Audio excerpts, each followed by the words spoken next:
नमस्कार साथियों, गौरव ज्ञान धारा में आपका स्वागत है। अपना स्कूल लेक्चरर का जो निःशुल्क बैच चल रहा है उसको आगे बढ़ाते हैं और आज आप लोगों के सामने प्रस्तुत है अपनी कक्षा 11 यानी कि 11 क्लासेस अभी तक आ चुकी है। जीके की, जीएस की यानी कि जनरल साइंस की भी लगभग 7 क्लासेस दे चुके हैं जो शाम 6 बजे आपको मिलती है और साथ ही साथ आरबीएससी की भी क्लासेस चल रही है, राजस्थान अध्ययन वाली। इस क्लास के अंदर आज प्रमुख क्रांतिकारी वाला जो टॉपिक है साथियों, उसकी ये अंतिम क्लास है। फिर आगे का चैप्टर लेंगे अपन। आज की इस क्लास में अपन पढ़ेंगे भगत सिंह। ठीक है, आज की देखो भगत सिंह पढ़ेंगे, एक सुखदेव पढ़ेंगे, एक चंद्रशेखर आजाद और सुभाष चंद्र बोस। यानी कि सुभाष चंद्र बोस पढ़ना है तो कहीं ना कहीं आजाद हिंद फौज पढ़नी है। रास बिहारी बोस ने गठन किया था, लेकिन जो मेन मकसद जो था, उद्देश्य जो था, जो मजबूती प्रदान की वो सुभाष चंद्र बोस ने प्रदान की और ये इनका जो योगदान है वो पढ़ना है। नोट्स मेकिंग पैटर्न पे ही चल रहे हैं तो लगभग सवाल बाहर जाने की संभावना नहीं है। तो आज की क्लास थोड़ी सी डिले हुई है, उसके लिए क्षमा चाहता हूँ। कुछ कारण हो जाते हैं जब ऐसा हो जाता है। चलिए शुरू करते हैं साथियों आज की इस क्लास को। सबसे पहले अपन इस स्लाइड में पढ़ने जा रहे हैं चंद्रशेखर आजाद। जैसा इनका नाम है, इन्होंने एक प्रण लिया था कि रहूंगा तो आजाद रहूंगा मैं। वैसे इनके हाथ में आने वाला, अंग्रेजों के हाथ में जिंदा तो हाथ में आने वाला नहीं हूं, आजाद ही रहा हूं और आजाद ही मरूंगा, ये इन्होंने प्रतिज्ञा ली थी। इसीलिए इनके नाम के पीछे आजाद शब्द जुड़ता है। अब यहाँ पे समझना है इनको कि हम जब पढ़ते हैं ना चंद्रशेखर आजाद को तो हमें ये अनुभूति होती है, आपका पता नहीं लेकिन मुझे होती है कि भगत सिंह, सुखदेव, राजगुरु पढ़ते हैं अपन और चंद्रशेखर आजाद पढ़ते हैं तो ऐसा लगता है पढ़ने में कि चंद्रशेखर आजाद बहुत सीनियर रहे होंगे, ऐसी अनुभूति होती है। जबकि यदि आप ध्यान दोगे साथियों, यदि इनके जन्म और मृत्यु के सन की तरफ ध्यान दोगे तो 1906 में इनका जन्म होता है, भगत सिंह का 1907 में होता है, सुखदेव का भी 1907 में होता है और मृत्यु जो है इनकी 1931 में होती है। तो यही देखना, भगत सिंह और सुखदेव राजगुरु को भी 23 मार्च 1931 को फांसी दी गई। यानी कि इनकी जो एज, इनका जो लगभग टाइम पीरियड है वो बिल्कुल ही समान रहा है। ठीक है, तो देखो इनका जन्म जो है वो 23 जुलाई 1906 को एमपी में झाबुआ जिले के अंदर वहां पे जन्म होता है। ये शुरू से आदिवासी बच्चों के संपर्क में बड़े रहते हैं, मूल निवासियों के साथ पले बड़े हैं, तो तीरंदाजी में और निशानेबाजी में ये बहुत तेज थे। ठीक है, आदिवासी बच्चों के साथ पले बड़े हैं।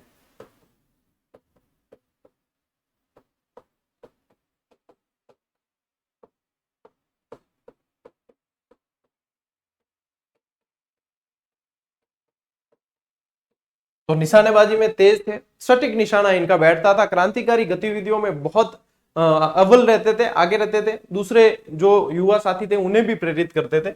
यदि अपन देखें इनकी मृत्यु जो है वो अल्फ्रेड पार्क इलाहाबाद में होती है और इसमें बहुत एक मतलब प्रेरणादायी कई चीजें देखने को मिलती है और इनके बारे में अपन अभी बात करेंगे मृत्यु के बारे में। पहले इनके जान देते हैं उपनाम।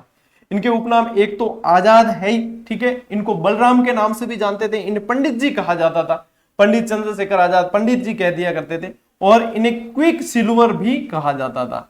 ये क्विक सिल्वर की उपाधि के बारे में आपको पूछ सकते हैं कि ये किसने दी, तो ये दी है राम प्रसाद बिस्मिल ने। राम प्रसाद बिस्मिल इन्हें क्विक सिल्वर के नाम से जानते थे। ठीक है, ये क्विक सिल्वर के नाम से भी जाने गए। प्रजातांत्रिक संघ के ये हिस्सा रहे थे और प्रजातांत्रिक संघ का हिस्सा रहते 1925 में तो प्रजातांत्रिक संघ के हिस्सा रहे। ठीक है, प्रजातांत्रिक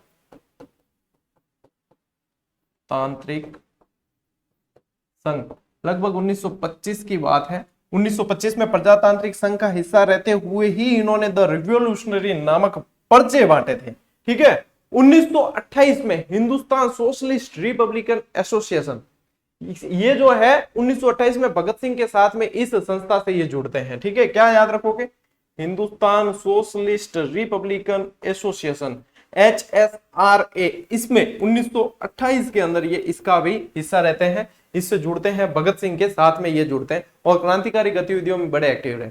1925 के अंदर जो कांकोरी कांड हुआ था उसमें मुख्य अभियुक्त ये थे और ये बताया जाता है कि योजना पूरी इन्होंने बनाई थी।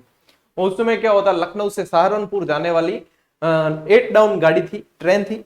तो देखो क्रांतिकारियों को लड़ने के लिए क्या चाहिए, क्रांतिकारियों के अंदर जज्बे की कोई कमी नहीं थी, न जज्बे की न जज्बातों की, लेकिन हथियार, असले की कमी थी, हथियार चाहिए थे, तो वो हथियारों से भरी हुई गाड़ी जा रही थी अंग्रेजों की और उसको लूटने की प्लानिंग बनाई थी और उसी को काकोरी कांड के नाम से जाना गया। उन सब में जो जिन्होंने इस लूट में हिस्सा लिया था, जैसे कि अशफाक उल्ला खां, रोशन लाहिड़ी, आपके जो है राम प्रसाद बिस्मिल वगैरह, ये सब शामिल थे इसके अंदर, ठीक है, राजेंद्र सिंह, और ये चंद्रशेखर आजाद उसमें से बच निकले थे, बाकी सारे के सारे लगभग पकड़े गए थे, ठीक है। तो ये वो एक काकोरी कांड वाली घटना हुई जो इनसे रिलेटेड रही है। एक पूछ सकते हैं आपको एग्जाम में, द रिवॉल्यूशनरी नामक पर्चे किसने निकाले? ये पूरी तरीके से नोट्स मेकिंग पैटर्न पे और एग्जाम अप्रोच के अनुसार ही मैं क्लास दे रहा हूं आपको, ठीक है। सीधे सीधे आपको फैक्ट याद करने हैं, निचोड़ निकाल के आप लोगों के सामने प्रस्तुत कर रहा हूं। काकोरी कांड में सक्रिय भूमिका रही थी इनकी, और फिर जो है क्रांतिकारी गतिविधियों में बहुत आगे रहते थे। एक समय ये अल्फ्रेड पार्क में बैठे थे, वहां पे योजना बना रहे थे कुछ, और जो था कोई बेदिया था, उसने अंग्रेजों को ये सूचना दे दी थी कि चंद्रशेखर आजाद वहां अल्फ्रेड पार्क में बैठे हुए हैं इलाहाबाद के अंदर। तो उन्होंने जो है नॉट बावर नाम का एक अंग्रेज अधिकारी था, क्या नाम था?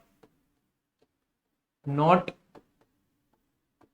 बावर, और पुलिस वालों ने सबने जो है अल्फ्रेड पार्क को चारों तरफ से घेर लिया। उस समय चंद्रशेखर आजाद के पास भी पिस्तौल थी, और घेर लिया तो मतलब मुठभेड़ हुई तो उसमें क्या हुआ कि दोनों तरफ से गोलीबारी हुई, इन्होंने भी गोलियां चलाई, उन्होंने भी चलाई। ये एक पेड़ की ओट लेकर वहां से गोलीबारी कर रहे, निशाना बड़ा सटीक था, एक भी गोली व्यर्थ तो जाने ही नहीं देते थे। और इनके बारे में भय इतना जबरदस्त था कि जब ये मतलब यहाँ पे शहीद हो गए थे, इन्होंने अपने प्राण त्याग दिए गोलीबारी में, ये जो है इनकी मृत्यु हो गई थी। 2 घंटे तक कोई भी पुलिस अधिकारी या कोई भी सिपाही इनके पास जाने की हिम्मत तक नहीं कर रहा था कि चंद्रशेखर आजाद है भाई, ये कुछ भी कर सकते हैं, अभी इसका विश्वास नहीं है। जब लास्ट गोली इनके पास बचती है ना, तो ये पुलिस की गोली से नहीं मरे थे, लास्ट गोली जब इनके पास बचती है तब ये इन्होंने प्रण लिया था कि आजाद ही मैं मरूंगा, तो फिर लास्ट गोली जो है ये इन्होंने खुद को ही मार दी और मृत्यु का वरण कर लिया। और उसके बाद में जो है फिर बहुत मुश्किल से यहाँ पे ये पुलिस वाले पास गए और देखा कि हाँ भाई जिंदो है क्या, नहीं है, बस देख गया कि हाँ है, अब जिंदा कौन है।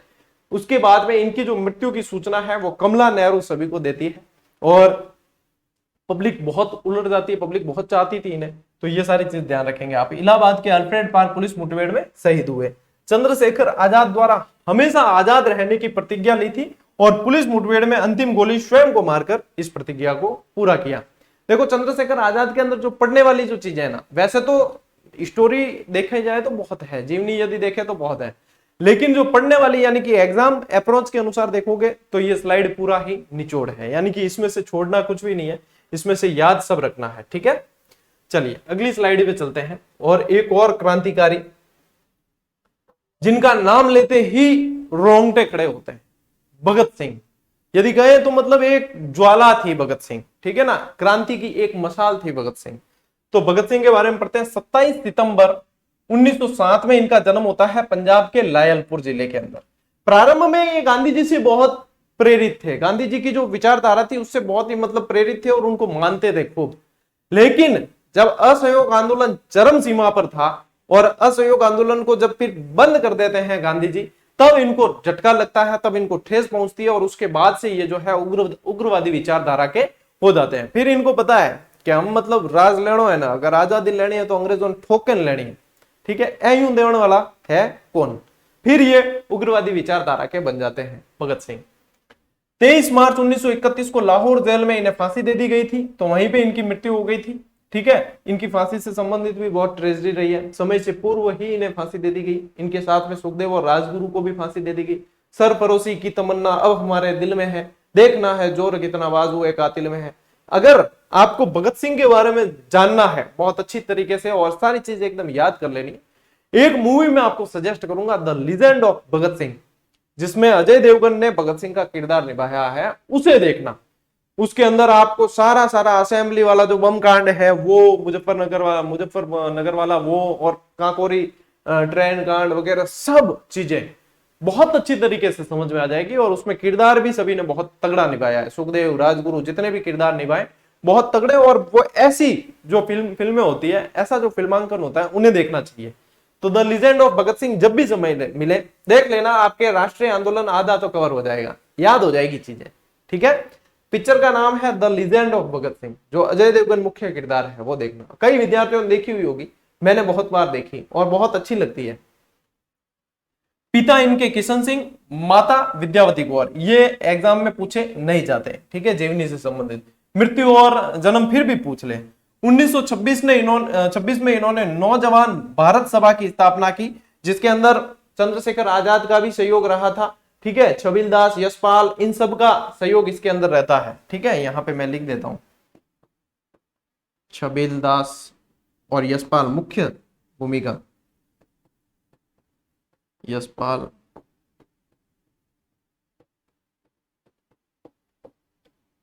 के सहयोग से, छबील दास और यशपाल के सहयोग से, ठीक है। 8 अप्रैल 1929 को केंद्रीय विधान परिषद में बम फेंका।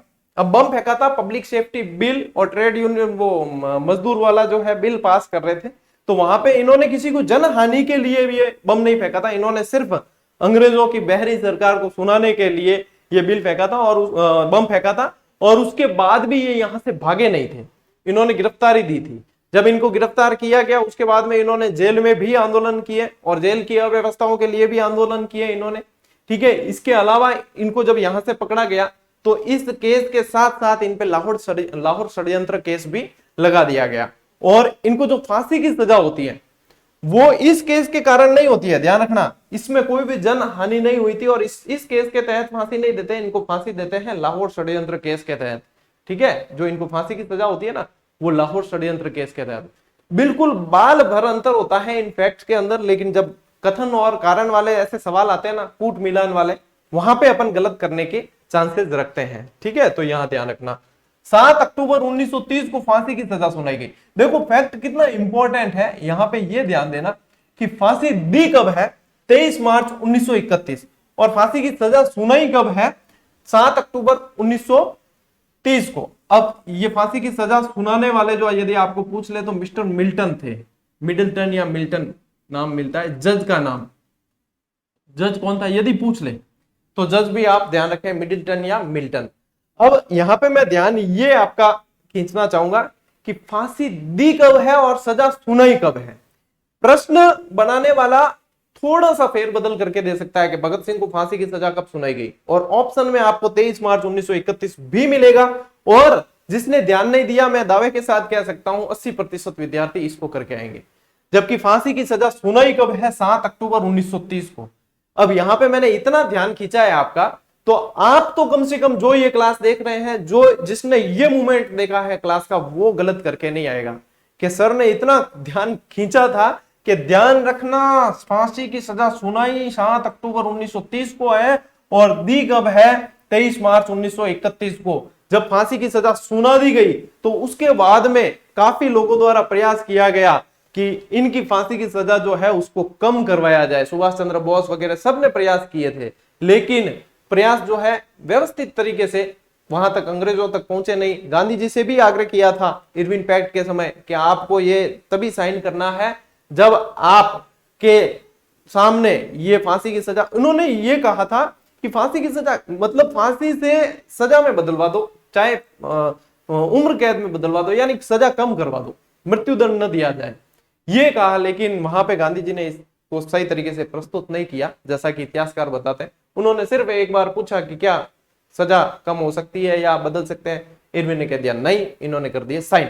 और उसी के बाद में फिर जो है पब्लिक का विरोध देखते हुए इनको फांसी की सजा की डेट जो थी वो बाद की थी, लेकिन पब्लिक का मतलब विरोध देखते हुए इन्हें समय से पूर्व ही फांसी की सजा दे दी गई। और फिर सतलज नदी के किनारे फिरोजपुर में इनका अंतिम संस्कार क्या मतलब, केरोसिन डाल के बताते हैं कि शव के टुकड़े जलाए गए और फिर अधजले जो है शव के टुकड़े मिलते भी हैं। और अंतिम संस्कार भी मतलब सही तरीके से कि बॉडी हाथ में आ गई यदि जेल में तो लोग जो है भड़क जाएंगे। ये सारी चीजें इनके साथ में रही है। 23 मार्च 1931 को लाहौर जेल में फांसी दे दी गई। अब भगत सिंह की कुछ प्रसिद्ध पुस्तकें आपको पूछ सकते हैं, उसमें से ध्यान रखना मैं नास्तिक क्यों हूं, ये एग्जाम में बन चुकी है। मृत्यु के द्वार पर बहुत इंपॉर्टेंट है, बनने की चांसेस रहते हैं। और भारत में क्रांतिकारी आंदोलन, ये भी पुस्तक इंपॉर्टेंट है। अब ये तो सबसे ज्यादा इंपॉर्टेंट है क्योंकि इस पे 2-3 बार प्रश्न बने हैं, ठीक है। तो भगत सिंह से संबंधित ये सारी चीजें ध्यान रखोगे। भगत सिंह के साथ साथ ही सुखदेव और राजगुरु को भी। अब जैसे सैंडर्स को मारा था ना, मारने तो गए थे किसको, स्कॉट को, मारा किसको, सैंडर्स को। सैंडर्स को मारने में सबसे पहली गोली राजगुरु ने चलाई थी, ठीक है। उसके बाद में फिर मरा सैंडर्स था, और वो घटना हुई कब, लाला लाजपत राय की मृत्यु के ठीक 1 महीने बाद। ये अपन लाला लाजपत राय में पढ़ चुके हैं। तो अब पढ़ते हैं अपन सुखदेव। ज्यादा फैक्ट मिलते नहीं है, थोड़ी सी फैक्ट है, तो अच्छी तरीके से देख लेना। 15 मई 1907 को पंजाब में जन्म होता है। 23 मार्च 1931 भगत सिंह के साथ इन्हें भी लाहौर जेल के अंदर फांसी दे दी जाती है। इनके पिता का नाम रामलाल थापर और माता का नाम रल्ली देवी, ठीक है। इन्हें भगत सिंह का चाणक्य कहा जाता है, क्यों, क्योंकि भगत सिंह को क्रांतिकारी विचारधारा से जोड़ने वाले जो व्यक्ति थे, जो प्रेरित करने वाले व्यक्ति थे, वो सुखदेव थे। भगत सिंह को क्रांतिकारी विचार जो उत्पन्न किए अंदर, वो सुखदेव थे, इसलिए इन्हें भगत सिंह का चाणक्य कहा जाता है, ठीक है। ये आर्य समाज से प्रभावित थे। अब भगत सिंह की शिक्षाएं भी आर्य समाज से संबंधित संस्थाओं से हुई है, ये भी आर्य समाज से संबंधित थे। और आपने पढ़ा कि लाला लाजपत राय भी आर्य समाज से संबंधित थे, तो उनसे जुड़े हुए थे सारे, उन्हें तो बहुत प्रेरणा स्रोत मानते थे, तो फिर ये वहां से संबंधित हुए। अब ये ना प्रश्न बनने का ट्रेंड अलग चल रहा है, ये विचारधाराएं पूछी जा सकती है। अब विपिन चंद्र पाल का भी अपन ने पढ़ा, जो ब्रह्म समाज से संबंधित थे, ठीक है। विचारधाराएं कहां मिलान करती है, ये चीजें पूछी जा सकती है, और विद्यार्थी ध्यान नहीं देते हैं इस तरफ कि ये थोड़ी पूछेंगे। और ये क्या है कि पढ़ने को भी बहुत कम मिलते हैं फैक्ट में कि हाँ ये चीज है, तो ये इसका ध्यान रखोगे विशेष। भगत सिंह और राजगुरु के साथ इन्हें भी फांसी दे दी गई थी, ठीक है, सुखदेव के अंदर। बस ज्यादा नहीं है सुखदेव के अंदर, इतना ध्यान रख लेना। अब देखो, अब पढ़ते हैं अपन सुभाष चंद्र बोस। आज का मुख्य टॉपिक भी रहेगा, क्योंकि इसमें से सवाल बहुत बनते हैं सुभाष चंद्र बोस से संबंधित, ठीक है। इनका जन्म जो है 23 जनवरी 1897। पिता जानकीनाथ बोस और माता प्रभावती देवी। देखो, यदि स्मार्ट स्टडी करनी है तो ये जो जीवनी माता पिता वगैरह जो है, ये एक बार पढ़ लो आप, लेकिन इसको रट्टा मारने मत बैठना, क्योंकि इतने क्रांतिकारी 7-8 आप पढ़ते हो, सभी के याद नहीं रख पाते हो। यदि रट्टा किसी का मारना ही है ना, तो इनकी जो पुस्तकें हैं उनको जरूर रट्टा मार लेना, क्योंकि पुस्तकों में से जरूर प्रश्न बनते ही बनते हैं। यदि पिछली एग्जाम को ही देखेंगे इसको लेक्चरर, तो विपिन चंद्र पाल की पुस्तक पूछी थी द सोल ऑफ मैन वाली, ठीक है। तो ये चीजें ऐसी ही बनती है, और उसको अपने को तरीका पता होना चाहिए कि क्या स्मार्ट स्टडी क्या कहती है, किस चीज पे ज्यादा वेटेज देना चाहिए, किस पे कम देना चाहिए। ऐसा नहीं कि पढ़ना ही नहीं है, पढ़ना है, लेकिन एग्जाम की दृष्टि से आपको थोड़ा सा पढ़ना है। राजनीतिक गुरु इनके चितरंजन दास, CR दास का पूरा नाम क्या था, चितरंजन दास। CR दास इनके राजनीतिक गुरु थे। मृत्यु 18 अगस्त 1945 को एक विमान दुर्घटना के अंदर इनकी मृत्यु होती है, लेकिन इनकी मृत्यु पर बहुत सारे आयोग भी बने, शाहनवाज आयोग, खोसला आयोग वगैरह, जो जांच के लिए कि इनकी मृत्यु के पीछे, इनकी दुर्घटना के पीछे कारण क्या था, लेकिन इतना कोई निष्पक्ष तरीके से जांच नहीं हो पाई। प्रिंस ऑफ वेल्स के विरोध के कारण पहली बार 1921 में जेल गए थे। देखो, उस समय क्रांतिकारियों के लिए जेल जाना मतलब एक मतलब सम्मान का कार्य हो गया। जेल भरो आंदोलन भी तो हुए थे कि जेल जाना है, वो भी किसके लिए, देश के लिए। अब कोई अपराध के लिए जेल तो जाना नहीं था कि जिसके लिए अपन को ग्लानि हो या कुछ हो, देश के लिए जेल जाना है, तो वो सौभाग्य समझते थे उस समय। तो आपको यहाँ पे याद क्या रखना है कि सौभाग्य का कोई काम होता है ना, भगवान को कहीं कोई प्रसाद चढ़ाए तो 11-21 के ऐसे चढ़ाए जाते हैं। तो 1921 में पहली बार जेल गए, और कुल मिलाकर ये 11 बार जेल गए हैं, ठीक है। कुल मिलाकर 11 बार जेल यात्रा की इन्होंने। अच्छा, एक चीज और बताऊं, एक तो इन्होंने नाम परिवर्तन बहुत किए, ठीक है। देश छोड़ने के लिए नाम परिवर्तन करना पड़ता था। एक भगत सिंह ने भी नाम परिवर्तन किए हैं। यदि यहां पे अपन थोड़ा सा भगत सिंह पे वापस आते हैं, भगत सिंह ने भी नाम परिवर्तन किए हैं। भगत सिंह जो है, देखो भगत सिंह के बारे में एक और स्टोरी बताता हूं। जब इनके रिश्ते की बात चलती है, ये पहले से क्रांतिकारी विचारधाराओं से जुड़े हुए थे, इनको तो देश के लिए कुछ करना था। जब इनके रिश्ते की बात चलती है तो यहां से छोड़ के चले जाते हैं कानपुर।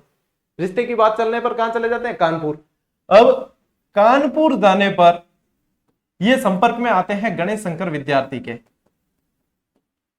गणेश शंकर विद्यार्थी क्रांतिकारी विचारधारा से ओतप्रोत थे। प्रताप नामक समाचार पत्र अपन बिजोलिया आंदोलन के अंदर पढ़ते हैं, वो उनसे संपर्क में आते हैं और वहां पे उनके साथ में काम भी करते हैं, लेकिन नाम परिवर्तन के साथ में बलवंत सिंह नाम से काम करते हैं। फिर कुछ समय बाद में ये अर्जुन सिंह नाम से भी काम करते हैं, तो इन्होंने भी नाम परिवर्तन किए हैं।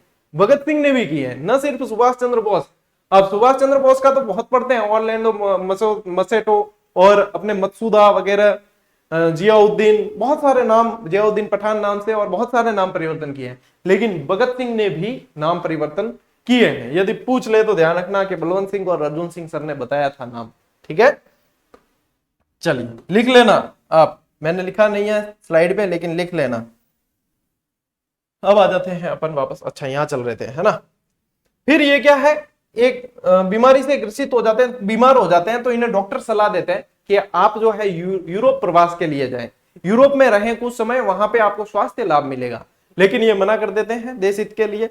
फिर ये जो है कुछ समय के लिए स्वास्थ्य लाभ के लिए ही डलहौजी जाकर रहते हैं। ठीक है, डलहौजी रहते हैं, लेकिन फिर भी स्वास्थ्य लाभ नहीं होता है। डॉक्टर आखिर में कहता है आपको यूरोप जाकर रहना पड़ेगा कुछ समय, तो यूरोप प्रवास पे भी जाते हैं ये। ठीक है, 1930 से 1933 के बीच का समय यूरोप में रहते हैं, और यूरोप में भी रहते हुए देश हित के लिए ही ये लगभग कार्य करते हैं। वहां पे भी ऐसे ही लोगों से संपर्क करते हैं जो देश के लिए कुछ कर सके। ठीक है, यूरोप प्रवास के दौरान ही इनकी मुलाकात होती है एक महिला से, जिसका नाम होता है एमिली सेंकल, और उनसे जो है ये प्रेम विवाह कर लेते, लव मैरिज, और उनसे ही प्राप्त होती है फिर एक बेटी जिसका नाम होता है अनीता बोस।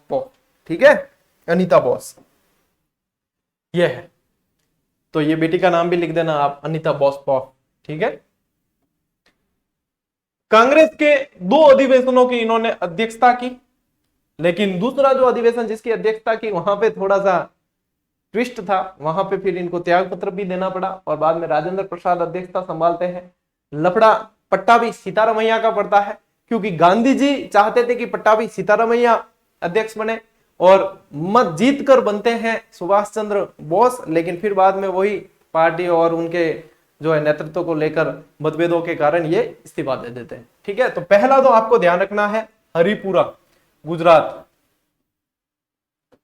हरिपुरा गुजरात वाला, और दूसरा याद रखना है त्रिपुरी एमपी, एमपी में ही है ना, त्रिपुरी एमपी वाला, कंफर्म कर लेना इसको। ठीक है, 1939 के अंदर त्रिपुरी एमपी, और यहां पे जो है पट्टाभी सीतारामैया वाला लफड़ा पड़ता है। गांधी जी चाहते थे उनको, और फिर बाद में ये जो इस्तीफा दे देते हैं। इनके इस्तीफा देने के बाद में कांग्रेस की अध्यक्षता राजेंद्र प्रसाद करते हैं। ठीक है, फॉरवर्ड ब्लॉक की इन्होंने स्थापना की 1939 के अंदर, और फॉरवर्ड ब्लॉक क्रांतिकारी गतिविधियों से ही जुड़ा हुआ था। फॉरवर्ड ब्लॉक की गतिविधियों के कारण फिर इन्हें वापस जो है गिरफ्तार करने के प्रयास किए गए, फिर इन्हें देश भी छोड़ना पड़ा। देश जब छोड़ा इन्होंने, तो जियाउद्दीन पठान के बेस में बर्लिन पहुंचे, पेशावर, पहले तो पेशावर से फिर रूस होते हुए बर्लिन पहुंचे। ठीक है, पेशावर रूस होते हुए बर्लिन पहुंचते हैं ये। ठीक, ध्यान रखना, जियाउद्दीन पठान के नाम से बर्लिन में अपना नाम जो है फिर ये वहां जाकर लग देते हैं ऑरलैंडो मजेटा, या मसेटो भी लिखा हुआ मिलेगा, ऑरलैंडो मजेटा। ये बदले हुए नाम इन्हें बहुत, मतलब इनके पूछे जाते हैं, बदले हुए नाम बहुत पूछे जाते हैं, ध्यान रखना ये इनके नाम है, और सुभाष चंद्र बोस से संबंधित ये पूछेंगे।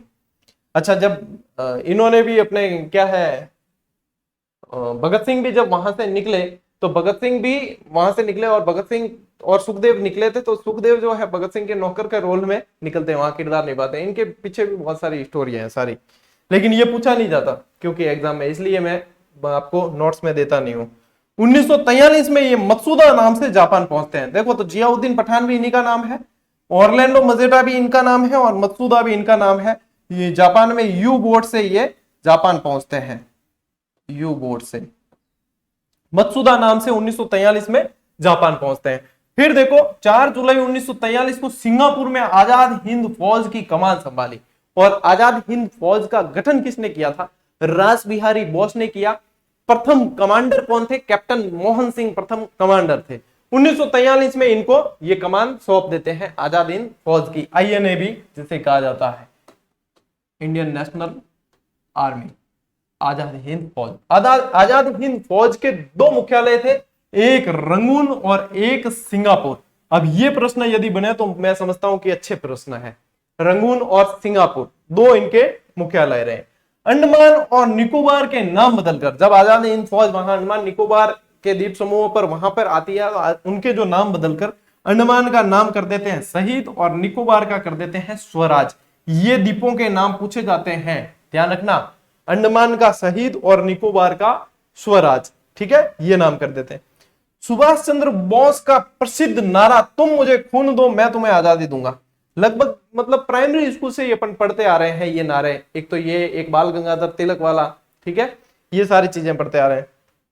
18 अगस्त 1945 को विमान दुर्घटना में सुभाष चंद्र बोस की मृत्यु हो जाती है, विमान दुर्घटना के अंदर इनकी मृत्यु हो जाती है, जिनके बारे में बहुत सारे आयोग बने, शाहनवाज आयोग, खोसला आयोग, ये सारे बने, लेकिन फिर भी जो है निष्पक्ष रूप से कोई भी इनकी जांच नहीं कर पाया। देखो कुछ तथ्य जो आजाद हिंद फौज से संबंधित और सुभाष चंद्र बोस की उपाधियों से संबंधित, इनको भी पढ़ते हैं।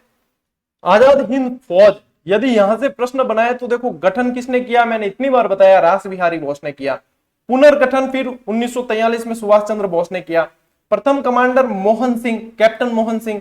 झंडा जो है दहाड़ते हुए बाघ का, देखो यहाँ पे ऑप्शन जब एग्जामिनर देता है तो थोड़ा सा घुमा कर देता है, यहाँ पे यही चीज में दे सकता है दहाड़ते हुए सिंह का या शेर का, लेकिन वो नहीं होगा क्योंकि ये क्या है, बाघ, टाइगर, इसीलिए मैंने आपको यहाँ झंडा भी शामिल किया है। ये देख लो आजाद हिंद, और ये क्या है, ये वाला झंडा है इसका ठीक है।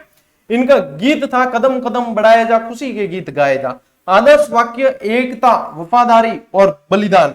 सुभाष चंद्र बोस ने कमान संभाली कब, 1943 के अंदर। तो ये आजाद हिंद फौज की शॉर्ट, 2 डिवीजन भी थे इनके, प्रथम डिवीजन में फिर 4 भाग थे, द्वितीय डिवीजन में 2 भाग थे, और झांसी रानी जो बटालियन थी, झांसी रानी जो रेजिडेंट थी, वो लक्ष्मी सहगल की कमान में संभाली जाती है, लक्ष्मी सहगल संभालती है, ये सारी चीजें। बोस को दी गई उपाधियां, अब देखो ये उपाधियां सारी की सारी शामिल करके एक साथ संकलित है, आपको सीधा याद करना है। भारतीय देशभक्ति की ज्वलंत तलवार, ये देखो ये ज्वलंत, और ये ज से तो आपको ले लेना जे और ये ले लेना एल, यानी कि जवाहरलाल नेहरू, ठीक है, ये किसने दिया है, जवाहरलाल नेहरू ने, भारतीय देशभक्ति की ज्वलंत तलवार। देशभक्तों का देशभक्त गांधी जी द्वारा कहा गया। अच्छा, गांधी जी ने इन्हें मेरा बेटा भी कहा, लेकिन क्या कहा, मेरा बेटा लेकिन बिगड़ेल बच्चा, ये भी कह दिया साथ में, तो ये भी किसने कहा, गांधी जी ने कहा। राष्ट्र नायक इन्हें कहते हैं, र से राष्ट्र नायक रविंद्रनाथ टैगोर कहते हैं। रविंद्रनाथ टैगोर क्या कहते हैं, राष्ट्र नायक। नेताजी कहकर इन्हें संबोधित करते हैं हिटलर, एक बार फोन पे वार्तालाप के समय इन्हें कहते हैं नेताजी, वहीं से ये प्रश्न चल बना कि ये जो है नेताजी इन्हें कहा गया। तो ये सारी चीजें जो है आपको ध्यान रखनी है किसमें, सुभाष चंद्र बोस के अंदर, ठीक है। और आजाद हिंद फौज, आप लोगों के लिए एक सूचना जो टेलीग्राम पे दे भी दी गई थी, क्योंकि अपनी मनोविज्ञान की जो टेस्ट सीरीज थी, काफी सारे बच्चे वापस कह रहे थे, वो लगभग मनोविज्ञान की टेस्ट सीरीज 13 से 14 महीने वैलिडिटी के साथ में रही थी, और उसे जो है अपडेट करके अब 1 साल वैलिडिटी के साथ वापस दे दी गई, क्योंकि उसकी वैलिडिटी पूरी हो गई थी तो वो ऐप से हटा दी गई थी। अब 1 साल वैलिडिटी के साथ में उसे अपडेट करके वापस दी गई है।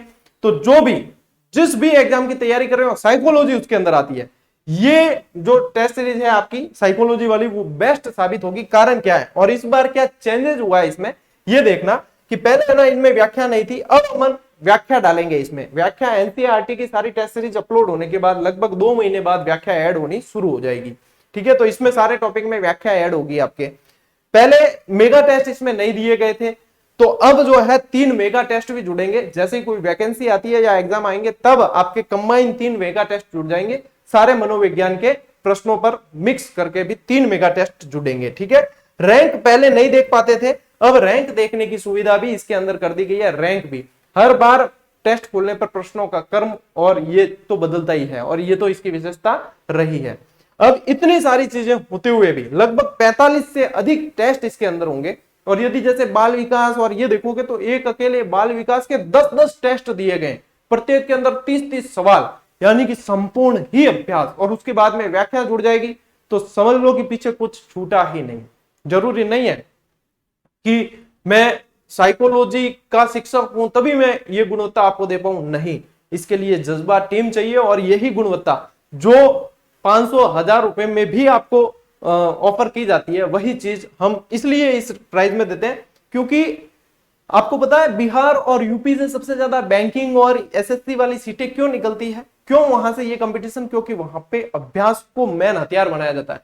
वो इतना अभ्यास कर लेते हैं कि एग्जाम हॉल में उन्हें कोई भी प्रश्न जो है मतलब अपरिचित दिखता ही नहीं है, सीधा ही उत्तर तक पहुंचते हैं।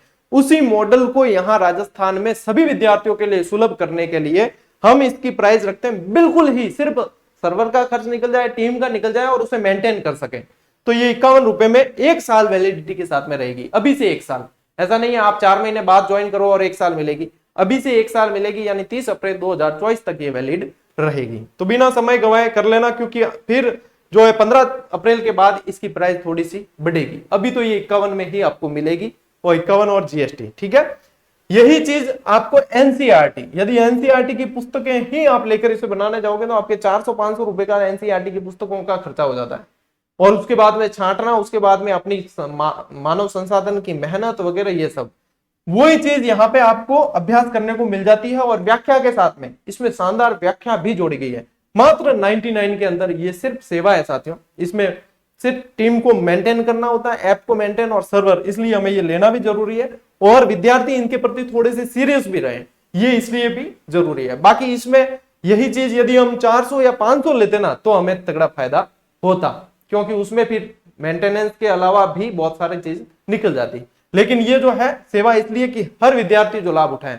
अब मैं 400 रख तो दूं और काफी सारे विद्यार्थी इसका लाभ उठा भी ले, लेकिन फिर वो विद्यार्थी जो अभ्यास से पहले भी वंचित थे वो अभी भी वंचित रह जाएंगे। तो इसलिए इन सब की प्राइस जो है इसी में रखी गई। भूगोल की तो लॉन्च कर दी बहुत जल्द, 4-5 दिन में राज व्यवस्था की भी आपको टेस्ट सीरीज दे दी जाएगी, और उसके बाद में इतिहास एनसीईआरटी की भी दे दी जाएगी, ठीक है।